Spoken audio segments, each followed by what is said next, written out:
Dear viewers, ఈరోజు మనం దేవుని విశ్వాసంలో ఉన్నట్లు ఏ విధమైన ఆశీర్వాదాలు వస్తాయో తెలుసుకుందాము. Dear viewers, today I just want to share the God's children will receive what kind of blessings by faith.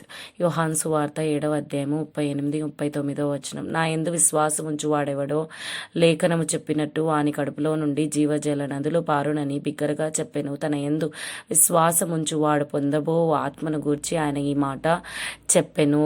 అంటే మనము దేవునిని, యేసుక్రీస్తుని నమ్మి వాక్యము ప్రకారము మనము జీవిస్తూ ఉన్నట్లయితే పరిశుద్ధాత్మ అనే వరము మనము పొందుతామని ఈ వాక్య సారాంశం అండి.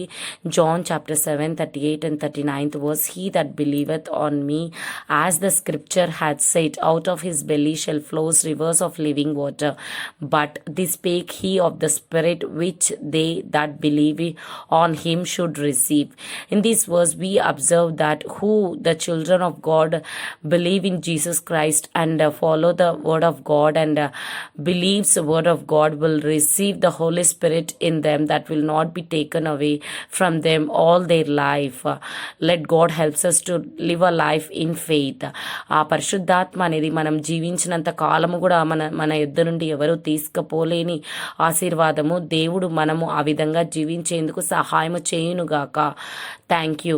కంటెంట్ నచ్చిన ఎడల లైక్ చేయండి, సబ్స్క్రైబ్ చేయండి. మీరు సబ్స్క్రైబ్ చేసి లైక్ చేయడం వల్ల ఈ కంటెంట్ యూట్యూబ్ ద్వారా ఎంతో మందికి షేర్ చేయబడుతుంది. If you like my content, like and subscribe. If you like, YouTube will share this content to many more.